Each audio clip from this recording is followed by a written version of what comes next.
האם זה באמת סגולה בדוקה? הסגולה ללמוד בזה? Erev Tov and good evening, everyone. We are in the Zera Shimshon on Parshas Bo. Section is Os Zion, section 7. In order to understand that section, we're going to read 3 psukim and take a look at a Rashi.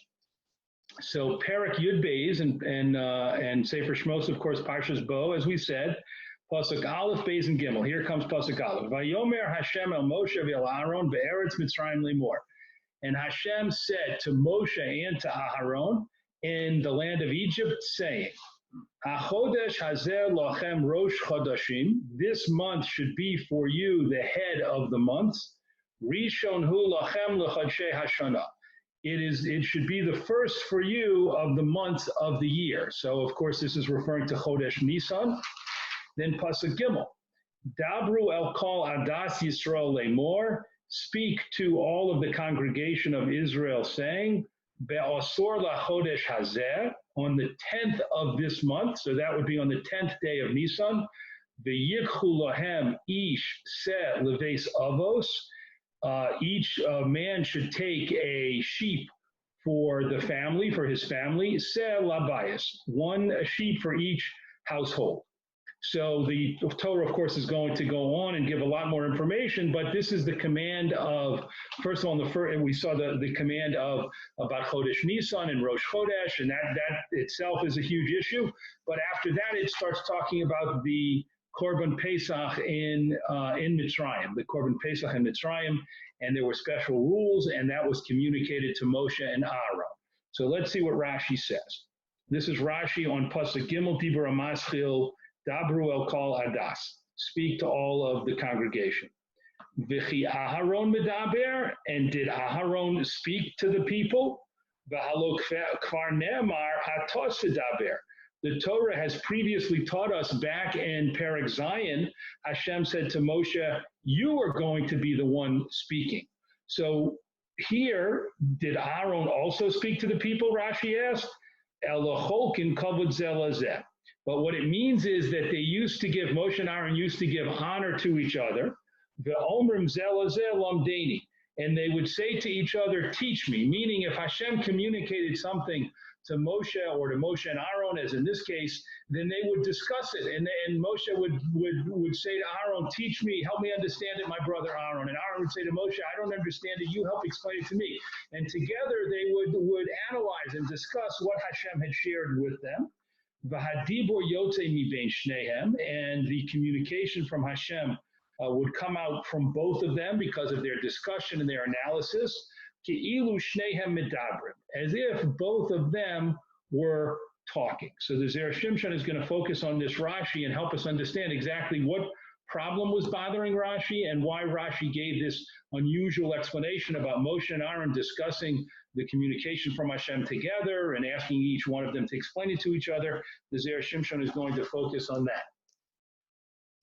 So now let's take a look. As we said, this is Os Zion in the Zera Shimshon. Dabru el kol adas b'nei Yisrael lemor. Speak to all of the congregation of Bnei Yisrael, saying, Be'asor lachodesh hazeh, on the 10th of the month. That's the pasuk we just read. Pirish Rashi, and this is the Rashi. Rashi explains, and this is the Rashi we just looked at. V'chi Aharon medaber, and did Aaron speak this communication from Hashem to the Jewish people? V'chulei, etc. V'hameforshim dochaku atzmam lahavin kavanas Rashi zichrono livracha. The commentators had a hard time explaining what exactly was Rashi's intention with his comment. They had a hard time understanding where Rashi was coming from. And so the Zera Shimshon is going to explain to us exactly where Rashi was coming from, what was troubling Rashi, and why Rashi gave the perush that he gave. The nearest, so the Zera Shimshon says, it appears that Rashi hirgish, that Rashi felt there was some issue, some problem, midichsi, from the fact that the Torah wrote, Dabru, speak, B'lashon Rabim, in the plural form. So that's very important to realize that the key to this entire issue is the fact that the Torah used the Dabru, a plural form of speak, and the Zera Shimshon is going to talk about why that was a bothered Rashi. because if you come to say that what that word meant was that Moshe and Aaron together spoke the message from Hashem to the Jewish people, Ze'i Efshar, that's impossible. Kedamrina b'perak HaKoreh Omed, as we say in the third parak of Maseches Megillah, the B'Torah, when we're talking about the Torah reading, Trei Kole Lo Mishtamoi, two voices cannot be heard at the same time. Now, in that Gemara in Megillah, what it's talking about is our Bal Koreh. You can only have one Bal Koreh, one person reading the Torah at a time. You can't have two people go up and read the Torah together, because that would not, the congregation would not be able to hear and clearly distinguish the words of the Kriya if you had two people doing it. But the Zera Shimshon is bringing that to tell us that therefore the Torah couldn't mean Dabru, a plural language, Aaron and Moshe get up and together speak the message from Hashem to Bnei Yisrael, because then the people wouldn't be able to hear it and understand it clearly. If that rule applies to the Torah reading in a synagogue, how much more so would it apply to a section of Torah that Hashem was giving to Moshe and Aaron to communicate to the Jewish people such an important, such a critical, vital section of laws to Bnei Yisrael about the Pesach Mitzrayim, the Korban Pesach in Egypt? Certainly they would never, Moshe and Aaron would never be commanded to recite that together at the same time. So the Zera Shimshon is saying that Rashi was bothered by this plural language because what you might think it obviously means, the first thing you would say is, oh, Dabru, Hashem said to both Moshe and Aaron, speak this together. And Zera Shimshon says, well, that's not possible. So let's examine other possibilities that Rashi might have considered. Ve'im in the second paragraph, Ve'im bo lomar shem Moshe yedaber v'Aaron yefaresh. And if you say that what it meant was that Moshe should first speak the words and then Aaron should explain them, Kemoshe hayu osim lifnei Paro, which is what they did when they spoke to Paro. When Moshe and Aaron went to speak to Paro, Moshe would speak the message from Hashem and Aaron would then explain it to Paro. Im kain, if so, hayu lo lomar daber el kol adas Yisrael. Then the Torah should have said in the singular form, daber, speak to all of the congregation of Israel. It should not have used the plural form of dabru. Kemoshe Omer, as the Torah says, behasros hamakos, when it gives the warnings for the plagues, the Torah says, bo el paro v'dibarta elav. Come to Paro and speak to him. All of that is in the singular form. So when Hashem sends Moshe and Aaron to speak to Paro, and it's well understood by everyone that Moshe is going to talk and Aaron is going to explain and amplify the message to Paro, the Torah doesn't say Dabru in a plural language, even though Moshe and Aaron are both involved. The Torah uses a singular language in that situation. So too over here, if that's what Hashem envisioned, that Moshe would talk to the Bnei Yisrael and explain the laws, and then Aaron would further amplify and explain them, it still doesn't justify, it doesn't explain why there was a plural language of Dabru. She'afal pi shaya Aaron mefarish devarov, because even though Aaron explained Moshe's words, mikol makom, nevertheless, Ikar hadibor toloi b'Moshe. The primary person who was in charge of getting over this communication was Moshe. And since it was Moshe, then even though Aaron was involved, the Torah uses a singular language. So now the Zera Shimshon has given us two possible scenarios. One, that Moshe and Aaron would give the message together, speaking simultaneously. And two, that Moshe would talk and then Aaron would talk, one after another. And he said both of those Rashi considers and realizes are not tenable. They don't fit into this situation. Ve'im tomar shahoil shebepam hazos kol al aharoni Moshe b'dibor. And if you want to say that in this case, in this specific case, Hashem included Aaron with Moshe in this communication, to Moshe Pirish Rashi al Pasuk, as Rashi explained on the Pasuk which we read before the first of the three psukim, Vayomer Hashem el Moshe v'el Aaron v'chulei. Hashem spoke to Moshe and to Aharon. So you might think, okay, in this particular situation, it's the Torah specifically says that Hashem addressed Moshe and Aaron and talked to both of them and shared this set of rules, set of this communication with both of them. So you might think, Mishum Hachi, because of this, Lo haya yochel lomar daber. God could not follow that up and say, speak in a singular language. If Hashem went out of his way to address a communication to both Moshe and Aaron, then he couldn't then turn around and say, one of you share this, speak in the singular to Bnei Yisrael, because Hashem had clearly shared the communication with both two people, with Moshe and Aaron. And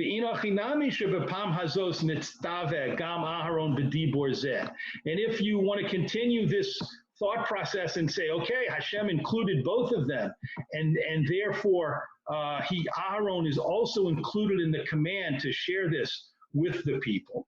If so, then you're going to have a contradiction in different psukim. Because the Torah already gave us a general rule back in Perek Zion, where Hashem said to Moshe, Atah tidaber el eis kol asher atzaveka. You, Hashem said to Moshe, you will speak all of the things that I command you.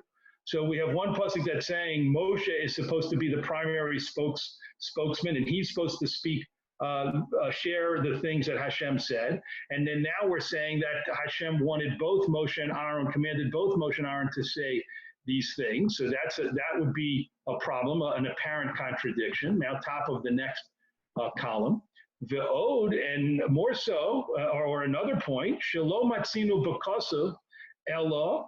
We don't find later on, when it actually comes time to share these rules, these halachas about the Korban Pesach with the people, we don't find Ella except the following pasuk: Vayikra Moshe l'chol ziknei Yisrael.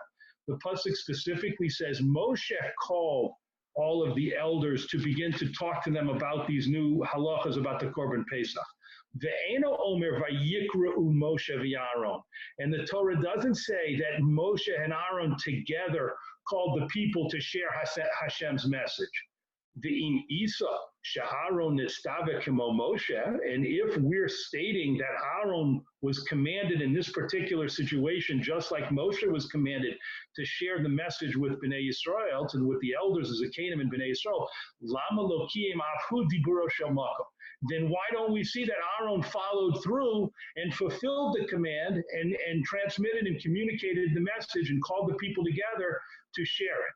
So the Zera Shimshon says, no matter how you slice it, if we look at what ended up happening after Hashem spoke to Moshe and Aaron and told them this communication and said, I want you to share this with Bnei Yisrael, only Moshe acted on that. Only Moshe went and called the Zikanim, and Moshe spoke to the people. And Aaron didn't appear to have a role. So the question is, if in fact Moshe and Aaron were both commanded to make this communication, how come Aaron didn't fulfill his part of the bargain? How come he didn't carry through Hashem's command? So if we pause here, what we see, the Zera Shimshon has shown us clearly what Rashi was bothered by. Rashi was bothered by the word dabru on the one hand, where Hashem chose to use a plural language of telling Moshe and Aaron, speak, both of you, speak in the plural form to Bnei Yisrael and tell them this message that I'm giving you. That's on the one hand. So clearly it looks like Moshe and Aaron are both going to be involved in sharing this communication in some way. And then on the other hand, we have several proofs from other psukim and from the actual reality that only Moshe spoke to the people in this particular situation. So Aaron isn't involved. So it looks like Hashem is telling Aaron to be involved using the plural form, but Aaron isn't involved, and it's unclear what the solution is. And that's what Rashi, according to the Zera Shimshon, was grappling with. So now the Zera Shimshon in this last paragraph is going to explain exactly how Rashi solved the problem in his parish and how it brings everything together for us.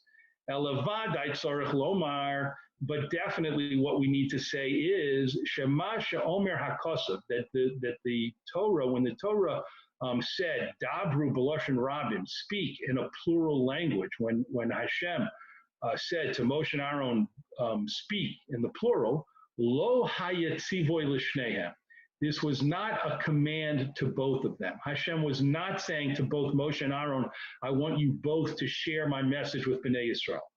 Ella bad lefi shehem hayu regilim bekach. But Hashem was saying, I know what your usual practice is, lachlo kavod zeh lazeh, to give honor to each other, to show deference to each other, bishar hazmanim, in the other times, meaning in other times when Hashem had communicated things to Moshe or to Moshe and Aaron, they always discussed it. Moshe, even if Moshe was only communicated to Moshe, Moshe would share it with Aaron and discuss it with him and consult with him, ask his advice. What exactly does this mean? What's the best way to share this information? And Aaron, so too, would discuss it with Moshe and say to him, well, I'm not sure. You tell me what you think. V'lo ba hakasav ela lahodia shvacham. I'm sorry, one line back. Mishum hachi, therefore, Amar lahem dabru. That's why Hashem used the word speak in the plural form. Kefi haminhag shalachem. Hashem was saying, I'm using dabru because I know that's what you do. That's your custom. That's your practice, to talk to each other, to talk it over, to consult with each other. The loba hakasav elahodia shvacham, and the pasuk in the use of the word dabru is coming to praise Moshe and Aaron. Hashem is saying, I want to acknowledge that I know what you do, I'm aware of it, and I'm praising you for it. It shows humility, it shows respect for each other, it shows love between the two of you, and deference between the two of you. So this is wonderful what you do. The ode midichsiv dabru al kol adas b'nei Yisrael lemor. And another point that supports this Rashi's explanation is, in the pasuk it says, speak to all of the congregation of Bnei Yisrael, lemor, saying. Now we have Chazal have a principle, which is that when a pasuk says lemor, saying, it means that in addition to what the pasuk is clearly talking about being communicated, there must be some additional lemor, some additional speech, some additional communication that's not clearly indicated in the pasuk. So here it says lemor. So Zera Shimshon says, Umahu lemor. What is this lemor? What is this use of the word to say or saying? What is it indicating? Lomar lemor la'acherim. It can't be coming to teach us that Moshe and Aaron should share Hashem's message with other people. Shahari kfar ksiv el kol adas Yisrael, because this pasuk already says they should share it with all of the congregation of Bnei Yisrael. So if they're sharing it with all of Bnei Yisrael, there is no one else to share it with. This is a message for the Jewish people, and the pasuk says share it with the Jewish people, all of the Jewish people. V'ef shalomar lemor ledoros, and we also can explain it to mean lemor, say it, not just to the present people, but for future generations, which is the way sometimes Chazal interpret the word lemor, that it means Moshe might have been commanded to teach the people of his time something, but also to make it clear to apply to future generations. That can't be true here, Shahari Pesach Mitzrayim Bilvad, because it was only regarding the Korban Pesach in Egypt, this very first Korban Pesach, Hayamikcho Be'asor. It had to be acquired on the 10th day of Nisan. There was a special mitzvah that applied only at that time that was unique to the Korban Pesach in Mitzrayim of acquiring the animal on the 10th of Nisan. V'to'un hazo ala mashkov, and only this Korban Pesach in Mitzrayim required sprinkling the blood on the doorposts. Obviously, we know, we're very well aware that at our seders we don't sprinkle any blood on the doorposts.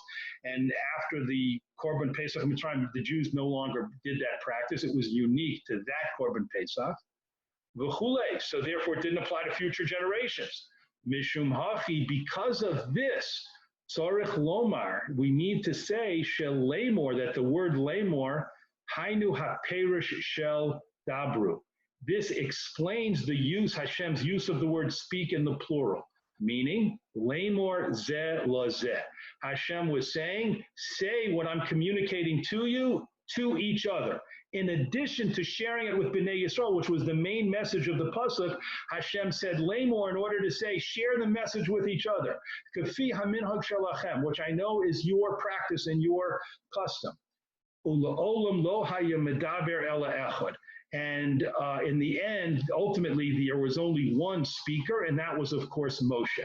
So the Zera Shimshon has shown us what the problem attracted Rashi's attention, what problem he grappled with, why it was difficult to figure out exactly why the Torah used the word dabru, and then ultimately why Rashi came to his explanation. And it's to our zechus that we have this beautiful explanation, because there's such a wonderful message here of humility, of not just taking something and being kind of egocentric about it, but saying, Moshe saying to Aaron, I don't understand it, let's discuss it, you share your insights, and Aaron saying to Moshe, but you tell me what you think, and together working out and discussing it the best way to handle how to communicate the message from Hashem to the Jewish people. So it's a good mussar for us also.